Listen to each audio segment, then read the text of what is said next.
Dari ketiga jurnalistik, desain sama konten kreator yang pastinya ngerasa kayak ini tuh aku gitu.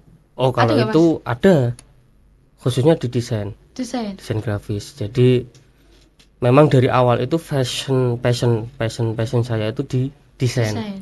Jadi memang dari 2017 itu sampai sekarang yang saya geluti itu di desain grafisnya. Kalau di jurnalis kemudian di konten kreator itu ya bahasanya bisa-bisanan lah kayak gitu.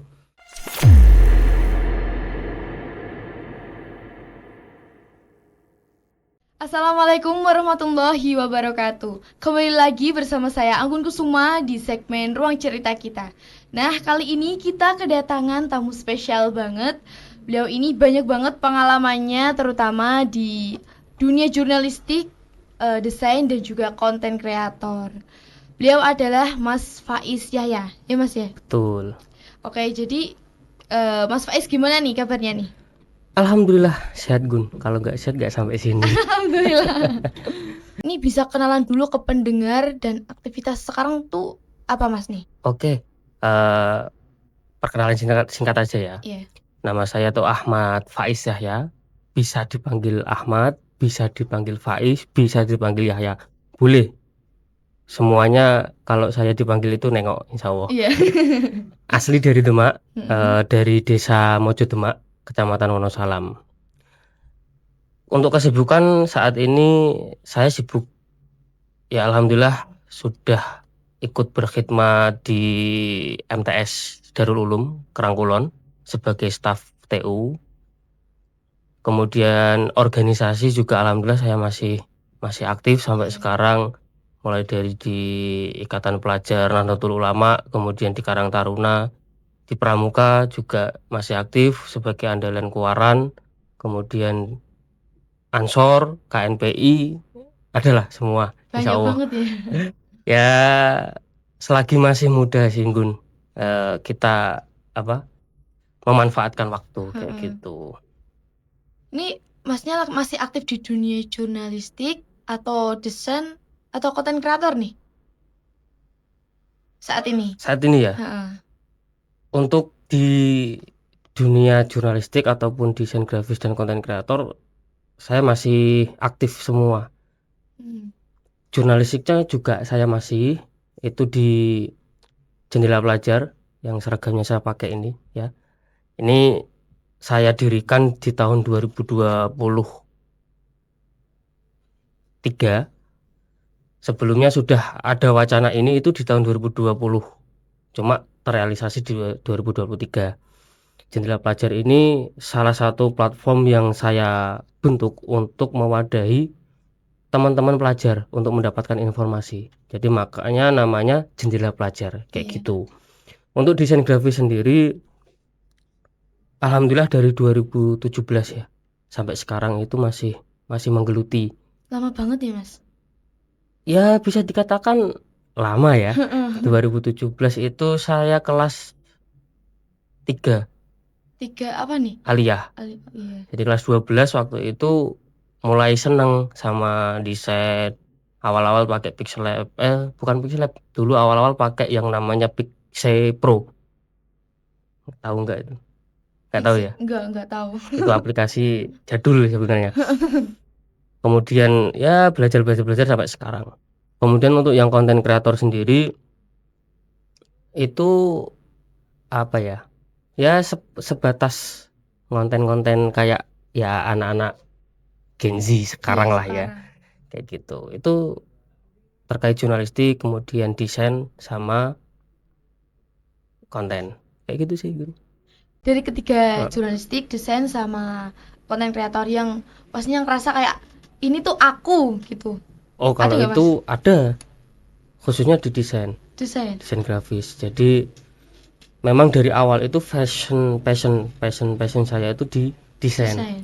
Jadi memang dari 2017 itu sampai sekarang yang saya geluti itu di desain grafisnya. Kalau di jurnalis kemudian di konten kreator itu ya bahasanya bisa-bisanan lah kayak gitu. Termasuk bidang-bidang yang lain pun multimedia secara umum itu saya bisa, cuma sekedar bisa-bisaan kayak gitu. sekedar apa namanya, dasar-dasarnya kayak penyiaran sebagai sebagai host, atau yang megang kamera, atau yang bikin script writer dan lain-lain, edit video, apapun yang berkaitan dengan multimedia secara dasar bisa. Tapi kalau untuk yang secara spesifik dalam artian benar-benar saya dalami, itu yang desain. Jadi desain grafis itu sudah saya dalami 2017 sampai sekarang itu alhamdulillah udah banyak yang saya desain lah bahasanya, mulai dari logo, pamflet dan lain-lain kayak gitu. Jadi cinta banget sama desain ya atau gimana nih? Bisa dikatakan ya, boleh dikatakan cinta banget sama desain, boleh. Emang suka banget karena apa-apa dikit pengennya didesain. Karena apa ya, memanjakan gitu loh. Kayak ada suatu rasa yang seneng banget ketika menghasilkan satu buah desain kayak gitu. Menurut Mas Faiz nih desain paling mudah itu apa Mas? Desain paling mudah? Heeh. Yo, desain tulisan itu. Tuh. Apa namanya? Kalau di dunia desain grafis itu ada namanya tipografi. Nah, itu desain yang paling mudah. Mudahnya itu apa ya? Dari segi buatnya. Tapi kalau untuk tipografi itu kita paling susah milih fontnya, milih tulisannya itu. Nah, itu yang paling susah. Jadi mudah dalam pengaplikasiannya tapi susah dalam mencari fontnya. Kalau yang lain kan standar kayak gitu. Kalau desain paling sulit apa nih? Desain paling sulit ya logo. Logo itu paling sulit. Karena logo itu kita harus benar-benar riset. Klien mintanya apa, kemudian jadi kita itu punya yang namanya brief ya. Brief itu kita kasihkan ke klien, kemudian klien itu memberikan gambarannya mereka, inginnya warna apa, bentuknya apa, kemudian brandnya itu berkaitan dengan apa. Nah, itu harus kita riset. Contoh apa? Ini kan logo ya. Iya, logo. Contoh logo apa namanya? Broadcasternya Miftahul Ulum. Kita bikin logo seperti ini, itu kita harus riset. Ini tentang apa sih? Tentang broadcaster. Oh, broadcaster berarti penyiaran. Penyiaran itu apa sih?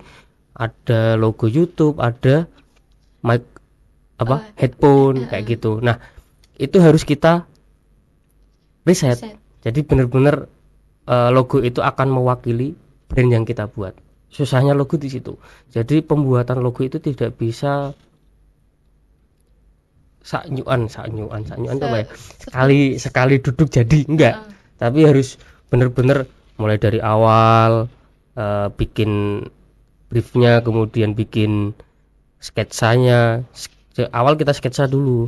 Kita sketsa pakai pensil kayak gitu. Baru nanti setelah fix, klien fix, baru kita eksekusi menjadi final logo seperti ini kayak gitu. Itu susahnya logo. Biasanya paling lama kalau buat logo tuh nanti sampai berapa hari, berapa minggu gitu Mas? Paling lama ya? Paling lama ada 1 bulan lebih kayaknya. Paling lama itu buat logo apa itu Mas? Itu kemarin logo apa ya? Aku lupa ya. Kayaknya PT ini. PT yang distribusi gas LPG gitu. Itu ada kemarin yang pesen lumayan ini briefnya. Jadi kita buat agak menyesuaikan permintaan dari klien, warnanya, bentuknya dan lain-lain kayak gitu. Hampir ada sebulan kayaknya. Ya, sebulan itu tidak hanya karena logo, maksudnya karena ada yang lain. Jadi tergantung pesanan klien juga, pengennya cepet atau standar atau kayak gitu loh. Itu ada harga tersendiri kayak gitu. Kalau pengen cepet seminggu jadi, ya harganya pasti lebih mahal kayak gitu. Itu sih. Ada gak sih Mas klien yang minta logo aneh-aneh gitu? Oh, ada. Saya pernah tuh kemarin, ya adalah salah satu orang itu kemarin karena standar logo. Kalau logo yang saya buat itu kan logo original, benar-benar dari brainstorming, kemudian sketch dari awal. Kemarin tuh ada yang tiba-tiba minta dibikinkan logo, tapi budgetnya itu nggak ngotak sekali. Gimana itu Mas? Budgetnya itu dia mintanya 50.000, bayangkan 50.000 minta logo yang bagus. Wah, nah kemudian dia itu bandinginya sama yang ada di Shopee. Lah kenapa nggak beli aja di Shopee kan aku gitu ya. Iya. Kenapa harus saya kan gitu, karena yang saya buat itu adalah benar-benar logo yang original, benar-benar dari awal, buat bentuknya itu dari awal. Jadi kalau yang di Shopee itu memang ya murah karena dia itu pakainya ini aplikasi-aplikasi yang instan. Karena sekarang tuh banyak bikin logo maker kayak gitu.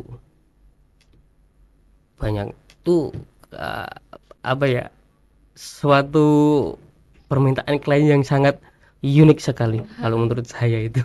Tuh kadang biasanya sebulan tuh ada berapa itu Mas? Apa yang pesen? Yang pesan ya Iya. sebulan gak nentu sih. Jadi freelance itu agak susah ditebak. Jadi kadang sebulan ada rame 3 sampai 4 orderan. Pernah berbulan-bulan gak ada orderan, pernah. Karena memang ya satu sisi waktu itu masih sibuk dengan hal yang lain. Jadi kayak untuk menerima orderan-orderan kayak gitu agak tak stop dulu kayak gitu. Mungkin kayak kemarin waktu menyelesaikan tugas akhir kan harus fokus, jadi selama berbulan-bulan nggak menerima orderan. Jadi memang kerjaan yang paling fleksibel ya memang freelancer. Jadi yo kerja, kalau ada orderan gas, kalau nggak ada ya udah kayak Santai, gitu, santai santai aja, aja. iya. Nanti cari yang lain kayak gitu. Itu kan kalau dari desain ya Mas ya. Kalau jurnalistiknya nih Mas, gimana Ya. bisa diceritain? Jurnalistiknya, Iya. kalau jurnalistiknya saya tuh malah lebih duluan kenal jurnalistik sebenarnya. Kalau desain kan saya di 2017. Iya. Kalau jurnalistik itu tahun 2016. Jadi setahun nih. selisih setahun. Jadi waktu itu ada OSIS MPK-nya di Mandemak, waktu itu sering mengadakan yang namanya kelas jurnalistik. Nah, waktu itu tahun pertama itu saya perwakilan dari kelas. Jadi satu kelas itu mewakili satu orang atau 2 orang, itu aku lupa, untuk mengikuti kelas jurnalistik yang diadakan OSIS sama MPK. Kemudian tahun kedua di tahun 2017 itu perwakilan dari ekstra. Ada ekstra jurnalistik. Bukan. Jadi setiap ekstra yang ada di MAN itu disuruh mewakili, mewakilkan satu orang waktu itu. Nah, karena waktu itu 2016 2017 masih menjadi kerani. Tahu nggak kerani? Tahu. Nah, Iya, kerani juga ikut pramuka loh, sekretarisnya Ambalan kan. Iya. Nah, itu saya berangkat ikut kelas jurnalistik yang waktu kelas 12 awal kayaknya waktu itu. Terus akhirnya setelah yang kelas kedua itu terbentuk ekstra baru. Pertama kali di Mandemak ada ekstrakurikuler jurnalistik. Itu angkatanku pertama. Jalan setahun waktu itu, setahun atau 2 tahun lah. Angkatanku lulus, setelah itu nggak ada yang nerusin. Cuma kemarin tak lihat mulai tahun berapa itu kemarin, aku nggak tahu. Itu sekarang sudah ada lagi, cuma ganti nama. Kalau yang di Mandemak sekarang itu namanya Pers Manda. Artinya apa itu? Pers itu ya bahasa Inggrisnya jurnalistik. Pers Manda, persnya Mandemak kayak gitu. Itu alhamdulillah tak lihat sudah sangat aktif sekarang. Nah, aku mulai jurnalistiknya di situ. Terus ada kelas di luar juga waktu itu, pelatihannya di SMK 1. SMK 1 SMK 1 Demak. Iya. Jadi waktu itu ada pelatihan kewirausahaan, Mm-mm. tapi bidangnya jurnalistik. Wirausaha, tapi bidangnya jurnalistik. Jadi akhirnya ya selama 3 kali ketemu orang yang sama. Jadi waktu itu pematerinya namanya Mas Hasan Hamid. Dia itu jurnalis Suara Merdeka. Sekarang masih dan menjadi wakil ketua di PCNU Kabupaten Demak. Dan sering ketemu juga. Nah, itu motivasi saya waktu itu terjun ke jurnalistik karena Mas Hasan. Kemudian lanjut ke kuliah, karena kuliah saya di komunikasi dan penyiaran Islam. Di situ pun ada mata kuliah jurnalistik kayak gitu. Akhirnya yang mengembangkan sedikit-sedikit.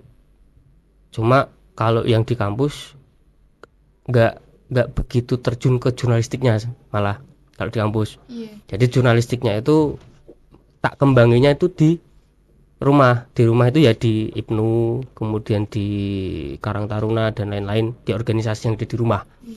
Nah, makanya terus kemudian 2020 punya inisiatif untuk mengembangkan websitenya PC IPNU Kabupaten Demak. Waktu itu muncul nama jendela pelajar. Jadi jendela pelajar itu saya muncul 2020. Fungsinya untuk mengembangkan ini, untuk mewadahi teman-teman para pelajar, karena saya lihat itu banyak sekali informasi yang ada di website berita-berita kayak gitulah ya. Tentang pelajar itu sedikit. Pernah nggak lihat? Jarang sih. Jarang kan? Ya, Nah, jarang. makanya pengen membuka website tentang jendela pelajar itu untuk informasi seputar pelajar. Ayo kita galangkan prestasi para pelajar, kemudian informasi yang ada di sekolah, kegiatan-kegiatan yang ada di sekolah harus kita up ke jendela pelajar. Kayak gitu. Itu rencana saya. Kemudian 2023 baru terrealisasi, karena di 2020, 2021, 22 itu terkendala pimpinan apa itu, Kak?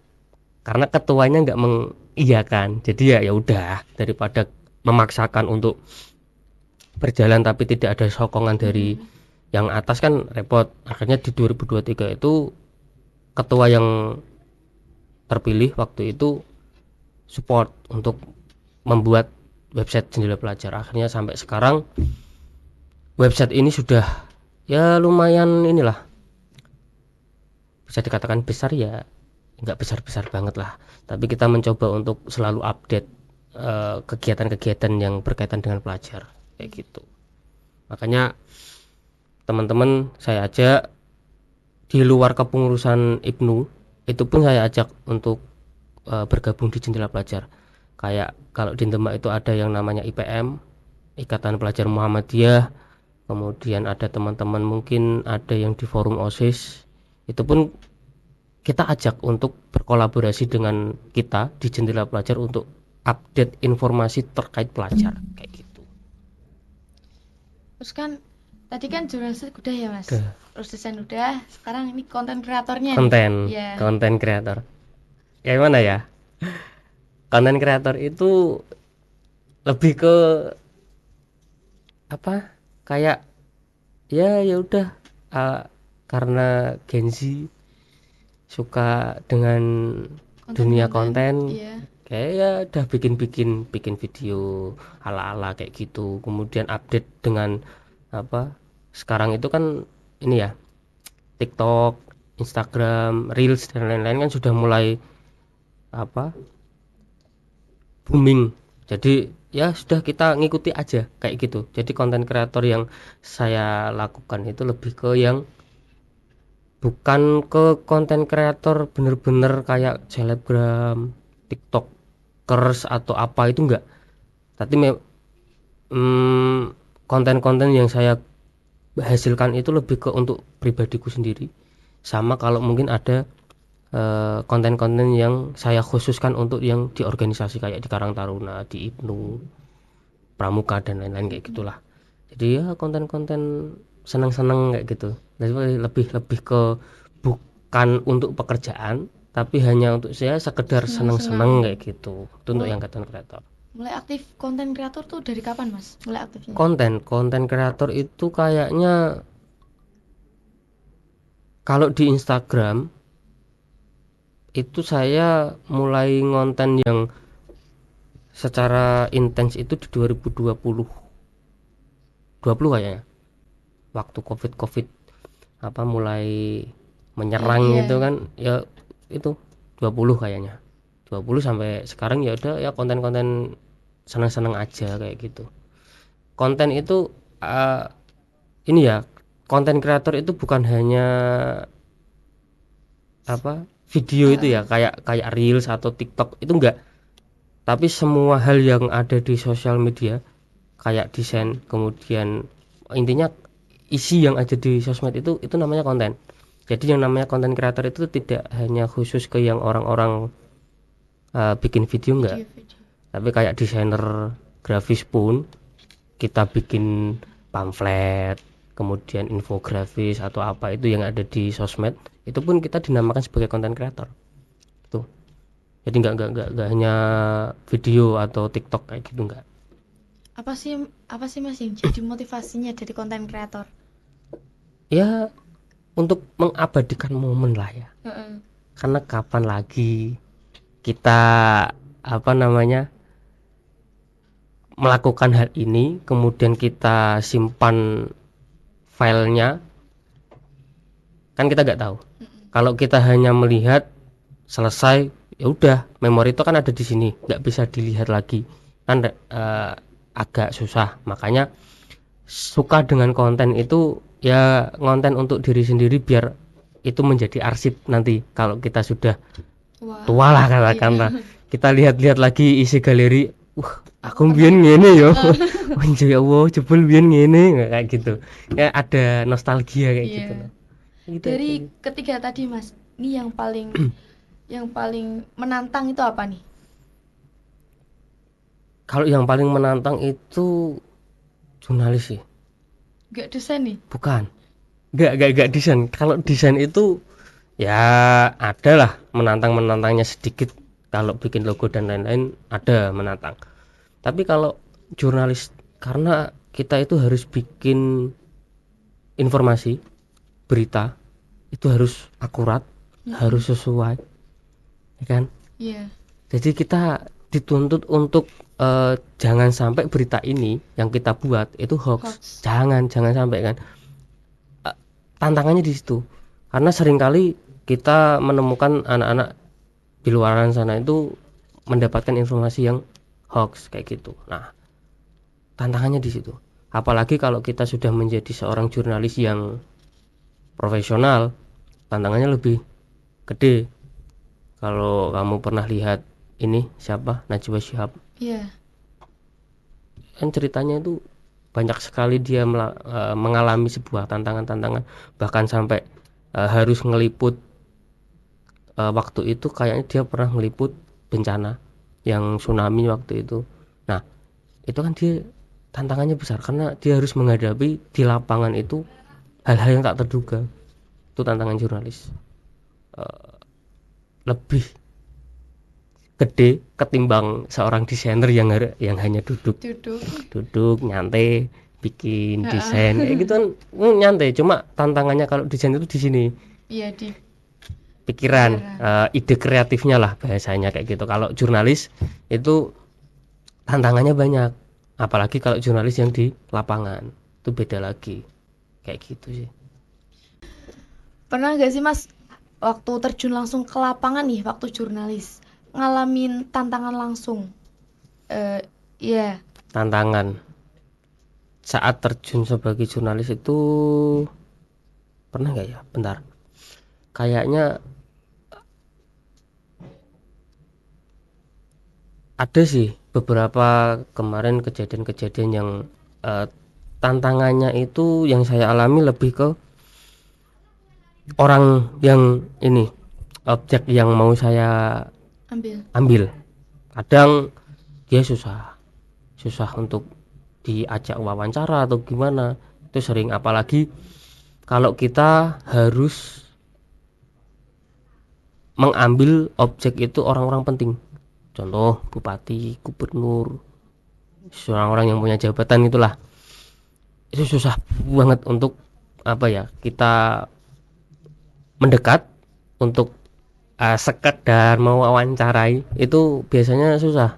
Jadi kalau tidak punya pengalaman atau jam terbang yang tinggi di lapangan, itu pasti akan keteteran. Karena dulu saya pernah keteteran, nggak dapet momennya, terus kemudian nggak dapet beritanya, ya udah balik kanan pulang tidur dah.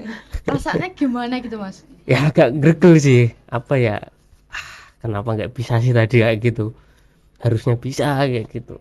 Itu tugas dari sekolah atau gimana nih? Itu sudah ini sih, sudah bukan sekolah tapi waktu kuliah kayaknya waktu itu. Jadi kan ada mata kuliah jurnalistik, itu kita cari-cari berita, kemudian cari-cari yang lain lah, kayak ya informasi-informasi yang bisa kita sajikan untuk di di media itu kayak gitu. Itu tantangan besar. Mas, bedanya jurnalistik sama wartawan tuh apa? Bukan jurnalistik ya, Apa? tapi jurnalis. Iya, jurnalis. Jurnalis sama wartawan itu beda. Jadi seorang jurnalis itu fokusnya itu banyak tuh, dalam artian tempat dia untuk mengirimkan berita itu luas. Kalau jurnalis bisa di media online, kemudian bisa di ya kayak platform-platform yang ya umumnya portal berita lah kayak gitu. Kalau wartawan itu ada sertifikasinya, namanya UKW, uji kenaikan wartawan. Jadi wartawan itu harus punya kompetensi di bidang kewartawanan. Nah, kemudian wartawan itu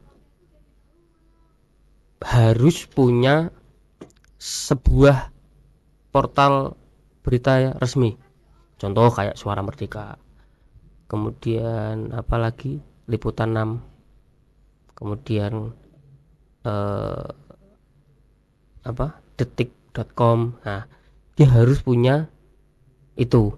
Maksudnya dia harus bergabung dengan website atau bukan website, portal berita resmi semacam itu. Dan wartawan itu harus punya ini kartu tanda. Jadi benar-benar dia sebagai wartawan. Jadi beda dengan jurnalis. Kalau jurnalis itu bebas, kayak siapapun orang bisa bikin berita, bisa bikin tulisan, itu bisa disebut sebagai jurnalis.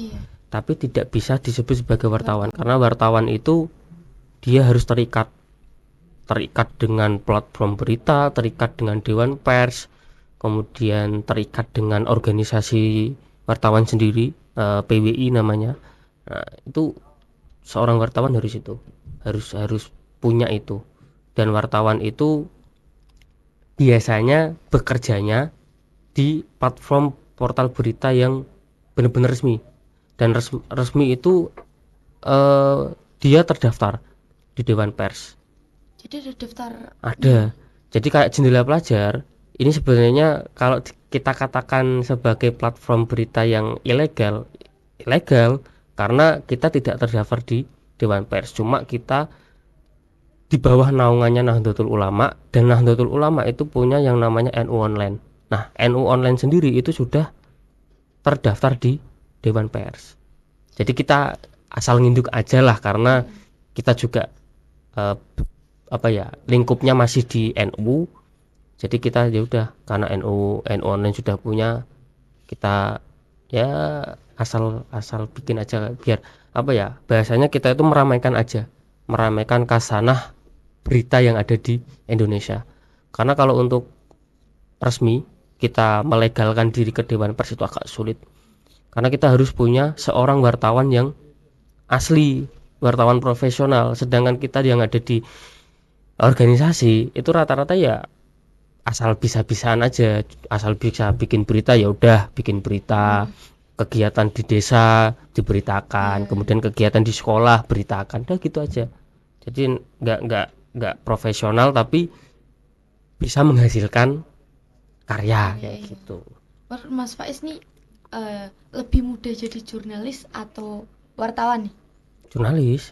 Lebih mudah jurnalis karena tidak terikat apapun dan tidak ada tadi yang saya katakan terkait uji kompetensi dan lain nggak ada kalau jurnalis, karena ya udah asal kamu bisa bikin berita, udah kamu seorang jurnalis kayak gitu. Asal kamu pernah belajar yang namanya jurnalistik, ya udah kamu bisa dikatakan sebagai seorang jurnalis kayak gitu. Pas pengalaman sebagai konten kreator nih apa? Pengalaman sebagai konten kreator ya, pernah kemarin itu tahun 2021 waktu masih kuliah itu PPL plus magang. Jadi PPL itu praktik pengalaman lapangan, ya kayak kamu lah ini Ya, PKL. Nah, kalau di kampus itu namanya PPL praktik pengalaman lapangan plus magang. Jadi satu waktu itu di iNews Semarang. iNews itu waktu COVID ya, karena 2021 ya alhamdulillah bisa berjalan sama teman-teman waktu itu ngontrak di sana di Semarang. Jadi apa ya, karena rata-rata satu kelompok itu orang Kudus, orang Demak, kemudian orang Jepara. Jadi mau nggak mau harus ngontrak. Jadi waktu itu 10 orang, cuma yang ngontrak itu 9 orang, yang satu nggak mau ikut ngontrak, jadi dia laju. Rumah dekat sana apa gimana nih, Mas? Rumahnya Kudus padahal. Ya waktu itulah agak ada something yang bikin dia harus ngelaju kayak gitu. Nah waktu itu di iNews kita tidak bisa di studionya. Kenapa ini? Karena COVID. Oh iya deh. Jadi karena COVID, karyawan aja itu banyak yang di WFH kan. Jadi banyak karyawan yang harus bekerja dari rumah. Malah ada anak-anak PPL datang. Akhirnya yang anak-anak PPL tidak dibolehkan untuk di studio. Jadi waktu itu selama 1 bulan di iNews itu hanya 3 kali datang ke studionya iNews. Pembukaan, kemudian mencari data untuk laporan PPL, sama terakhir itu penutupan. Udah itu tok. Lainnya itu penugasan dari mereka ke tim itu full kami jalankan di kontrakan, sampai bikin ILM, bikin bikin konten-konten desain dan lain-lain itu di kontrakan. Jadi benar-benar jarang keluar ya? Keluarnya kalau bikin project itu aja. Jadi kita bikin project, cari tempat ya sekitaran kontrakan lah, di daerah Tembalang, di sekitaran Undip, di bukit-bukit yang ada di dekatnya Undip kayak gitu deh. Carinya lokasi-lokasi yang memang ya estetik gitulah. Yang paling berkesan di sana tuh apa, Mas? Waktu itu ini gara-gara yang lain pada nggak mau jadi aktor utama. Nggak mau. Jadi akhirnya mau nggak mau karena terpaksa, ya udah. Akhirnya saya yang menjadi aktor utamanya. Waktu itu ada satu project ILM, iklan layanan masyarakat dari timnya iNews. Itu ILM tentang COVID, karena waktu itu masih COVID. Jadi ceritanya ya cerita-cerita apa ya, untuk mengedukasi masyarakat terkait COVID waktu itu. Nah, alhamdulillahnya itu project yang ILM itu tayang. Sampai Tayang di TV. Cuma waktu itu TV-nya TV lokal, yang iNews Semarang, bukan yang iNews global ya, bukan, tapi yang iNews Semarang. Jadi bahasanya pakai bahasa Jawa waktu itu. Cuma tetap ada apa? Translate subtitle bahasanya tetap ada. Cuma kita memerankannya itu pakai bahasa Jawa. Nah, waktu itu saya pemeran utamanya. Jadi itu salah satu yang paling apa ya? Mengesankan lah karena pulang karena sudah sebulan kan pulang di rumah terus nanya jadwal ke pihak iNews, Mbak, kira-kira ILM yang ini tayang kapan, jam berapa, terus dikasih tahu jadwalnya. Oh iya Mas, ini tayang jam sekian, hari sekian. Terus akhirnya tak tungguin itu muncul, akhirnya orang tua di rumah saya panggil, bu, yo anakmu masuk TV ya. Itu sangat apa ya, agak bikin orang tua, masa anakku masuk TV ngono. Jadi ya lumayan inilah ada gebrakan di rumah kayak gitu. Itu yang paling mengesankan. Kalau yang lain ya mengesankan semua sih, karena di iNews Semarang, karena kami waktu itu nggak expect kalau yang kita datangi kita dapat kelompok, karena itu yang memilih dari kampus. Jadi acaan gitu. Acak. Jadi kelompok ini ditaruh di mana itu kampus yang milih. Nah, kok kebetulan banget waktu itu yang satu kelompok ditaruh di iNews, karena ya kita tahu sendiri lah ya, iNews media yang sangat ya besar banget kan, walaupun hanya yang di Semarang yang lokal, tapi itu juga sudah keren kayak gitu loh. Itu ya kesannya ya sampai sekarang ya, kalau flashback pengen lagi ke sana kayak gitu. Ada gak sih Mas tantangan terbesar selama di sana? Atau yang tadi tuh udah menjadi tantangannya tuh? Ya COVID sih, karena COVID sih. Jadi kita lebih banyak harus action di luar. Jadi kita tidak bisa mengulik yang ada di studio, karena di studio itu kan sebenarnya banyak, ada ruangan khusus untuk yang bikin naskah, kemudian ada studio khusus yang apa namanya, yang berita, yang kalau kamu tahu yang namanya news anchor, pembawa berita. Iya. Nah, itu di situ ada studionya. Dan waktu itu sempat lihat ada proses typing apa namanya, pembawa berita apa ya waktu itu ya. Itu tayang di tiga stasiun TV kayaknya waktu itu, di TVRI, di iNews, sama satunya di MNC kalau nggak salah. Itu tapping di situ, dan aku lihat pembawa beritanya cewek ya, segitulah.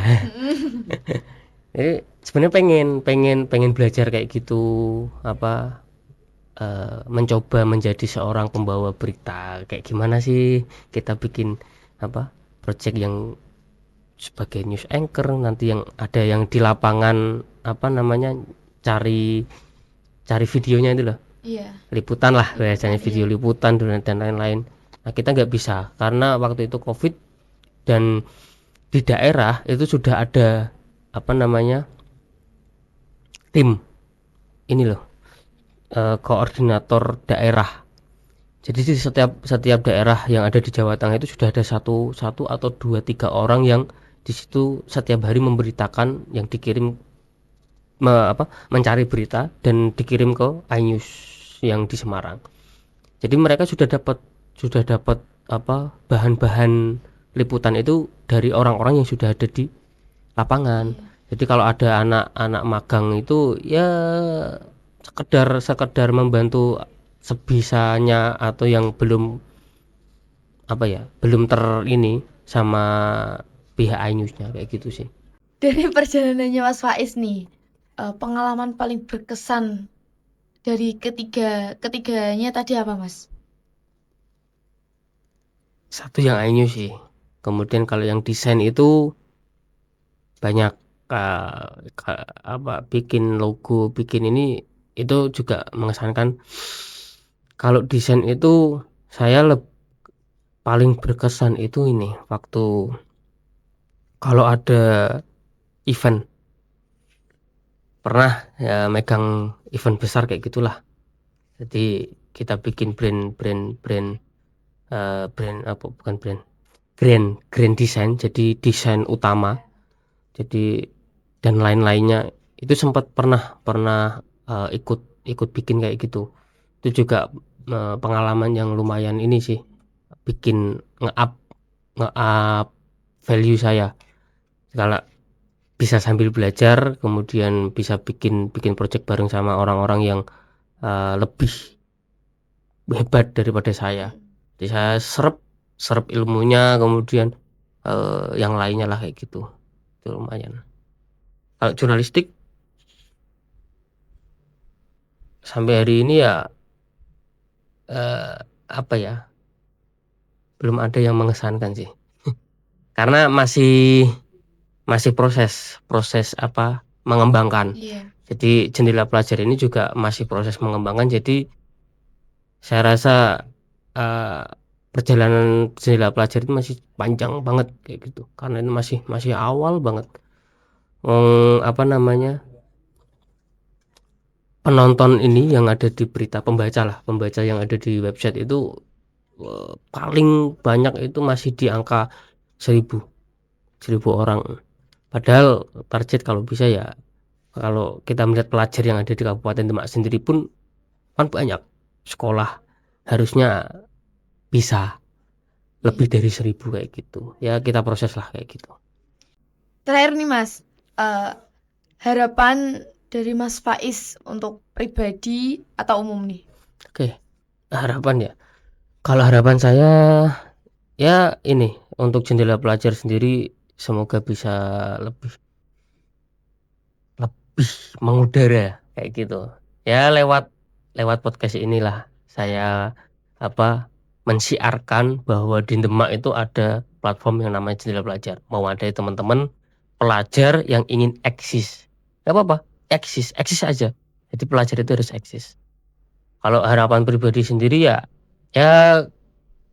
semoga nanti ke depan bisa merambah ke dunia yang lain. Ini ada angan-angan punya percetakan sendiri, digital printing kayak gitu. Itu harapan apa ya, besar saya. Semoga di 3 atau 5 tahun bisa terwujud kayak gitu sih. Itu aja. Kalau yang lain ya, untuk organisasi yang saya ikuti bisa semakin ini aja. Karena desain dan lain-lain itu sudah mulai saya gencarkan di organisasi itu, mulai di Ansor, IPNU, Karang Taruna, apalagi ya yang lain lah, itu sudah saya gencarkan terkait desain grafis, terkait konten, bahwa kita harus selalu konsisten untuk membuat konten-konten, baik itu konten desain, konten video, konten foto, apapun konten yang berhubungan dengan sosial media. Itu sudah saya tekankan ke teman-teman yang ada di organisasi.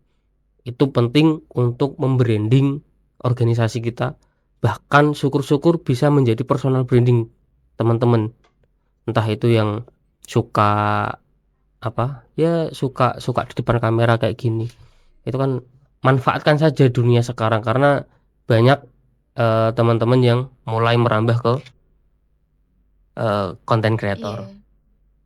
Intinya cuma satu, jangan sampai ke konten-konten yang negatif. Itu aja. Selagi konten kalian positif, gaspol kayak gitu. Ada nggak nih pesan buat teman-teman pendengar kita nih? Pesan-pesan buat pendengar ya. Intinya selagi kalian masih muda ya, manfaatkan usia muda kalian ya. Kalau bisa ikut organisasi, ikut. Kalau memang benar-benar nggak bisa, manfaatkan itu menjadi apa ya, waktu kalian untuk upgrade diri kayak gitu.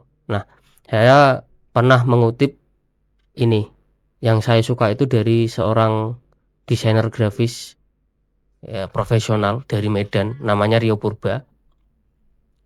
Dia itu punya kutipan yang sangat bagus. Jadi kutipannya itu, teruslah berkarya. Khusus desain itu dia sempat bilang, desain itu tidak ada yang jelek. Sebagus-bagusnya desain pasti ada orang yang tidak suka, dan sejelek-jeleknya desain pasti ada Ada yang orang yang suka. suka. Maka teruslah berkarya. Itu pesan dari Rio Purba. Kalau pesan dari saya, pantang posting sebelum berkarya. Iya. Oke, itu. Oke. Oke, jadi terima kasih ini buat Mas Faiz Siap. karena hari ini udah menjadi narasumber kita hari ini. Semoga teman-teman pendengar nih bisa terinspirasi dari Mas Faiz. Ya Mas, pokoknya terima kasih buat hari Siap. ini. Jangan lupa buat teman-teman tetap saksikan episode-episode kita selanjutnya. Sekian dari saya. Wassalamualaikum warahmatullahi wabarakatuh.